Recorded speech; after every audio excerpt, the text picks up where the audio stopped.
যদি অফিসার খানের কথা সত্য হয়ে থাকে তাহলে একজন অপরাধীকে সহযোগিতা করার দায়ে এবার স্রোতকে নিজ হাতে শাস্তি দেওয়ার ব্যবস্থা করবে বলে এবার অফিসারকে কথা দিল সার্থক। বন্ধুরা ভিডিওতে লাইক দিয়ে দেখতে থাকুন। যে মুহূর্তে কিনা অফিসার খান বলতে থাকে যে আপনি একটা জিনিস লক্ষ্য করে দেখেছেন, কাল রাত থেকে আপনি যতবারই আপনার স্ত্রীকে ফোন করার চেষ্টা করছেন কোনোবারই আপনি আপনার স্ত্রী অবধি পৌঁছতে পারেননি, এবং তার থেকে বড় কথা আপনার স্ত্রী একমাত্র আছে যেই কিনা আপনার কাছে কল করে আপনার সঙ্গে কথা বলতে পারে। এছাড়া আপনি যখনই তাকে টেক্সট করেন সে কোনো মতে জবাব দেয় না, এবং তার বদলে সে কী বললো যে তার ফোনটা নাকি হঠাৎ করে খারাপ হয়ে গিয়েছে।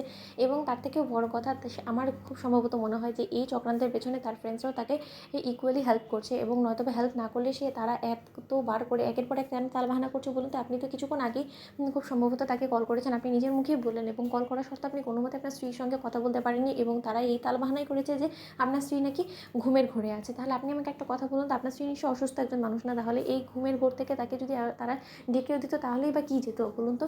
কারণ তারা কোনো মতে ডেকে দিতে এই কারণে পারছে না, কারণ সেই মানুষটাই তাদের সামনে এখন উপস্থিত নেই। সেই মানুষটা রীতিমতো তার ফোনটাকে তাদের হাতে তুলে দিয়ে গিয়েছে এবং বলে গিয়েছে যাতে কোনো মতে তারা না মুখ খোলে, এবং তার জন্যই তারা রীতিমতো আপনার কাছে এতটা তালবাহানা করছে।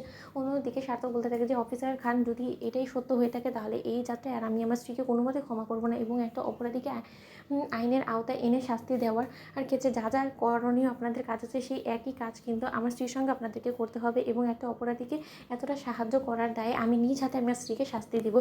ও যদি এরকম একটা মিথ্যাচার আমার সঙ্গে করতে পারে তাহলে আমি কেন করবো না ওর সঙ্গে, ওরও বিচার হতেই হবে। ঠিক সেই মুহূর্তে যখন অন্যদিকে অফিসার খানকে যখন ওর অন্যান্য অফিসাররা সেই জঙ্গলে থাকা অবস্থায় খবর দিতে থাকে এবং বলতে থাকে যে ম্যাডাম খুব সম্ভবত আমার মনে হচ্ছে যে এরা হয়তো বা নিজেদের ডেরা চেঞ্জ করার জন্য উঠে পড়ে লেগেছে, আমরা কি গোটা গ্রামটা ঘিরে ফেলবো। ঠিক সেই মুহূর্তে অফিসার খান বলতে থাকে যে আমি বলেছিলাম না মিস্টার সার্থক সেনগুপ্ত যে আপনার ওয়াইফ আমাদের বিরুদ্ধে গিয়ে রীতিমতো তাদেরকে অ্যালার্ট করে দেওয়ার জন্য সেখানে গিয়েছে, তারই আসলে হাতে নাতে প্রমাণ আপনি বরঞ্চ দেখে নিন। তারা রীতিমতো সেই গ্রাম ছেড়ে পালিয়ে যাওয়ার কথা ভাবছে, আর এই কথাটা তখনই ভাবছে যখন কিনা কাল রাতে আপনার স্ত্রী সেখানে গিয়ে পৌঁছেছে, এবং সেই খবরটা আমাদের সিভিল ড্রেসে উপস্থিত থাকা সেখানে জঙ্গলে লুকিয়ে থাকা সেই অফিসারে আমাদেরকে দিয়েছে, এবং তার জন্য আমরা এতটা শিওর হয়ে আপনাকে এই খবরটা দিতে পারছি। অন্যদিকে যখন সেখানে স্রোত উপস্থিত থেকে ক্রান্তকে বলতে থাকে যে দেখো ক্রান্তদা, আমি তোমাদেরকে এতটুকু বলতে পারি যে আমার শ্বাস থাকতে আমি কোনো মতেই তোমাদের উপরে একটা আঁচও আসতে দেবো না, এবং তার জন্য বলছি যদি কোনো মতে তোমাদের উপরে পুলিশে হামলা করেও ফেলে তাহলে তাৎক্ষণিকই তোমরা আমাকে শেষ করে দেওয়ার কথা পুলিশকে জানাবে, এবং আমি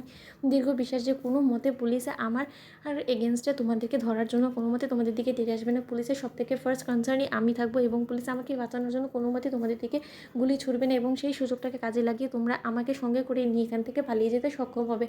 কেমন দিলাম প্ল্যানটা। ঠিক সেই মুহূর্তে ক্রান্ত বলতে থাকে যে তুমি একবারও নিজের জীবনের কথা ভাবছো না, আমাদের সঙ্গে কোথায় গিয়ে তুমি থাকবে ভাবতে পারো। আমাদের জীবনটা যে পরিমাণ অনিশ্চিত সেই জিনিসটা তুমি তোমার মেসবৃদ্ধি ভাইকে জিজ্ঞেস করে জানতে পারবে। তো বন্ধুরা লাইক এন্ড শেয়ার সাবস্ক্রাইব করতে ভুলো না।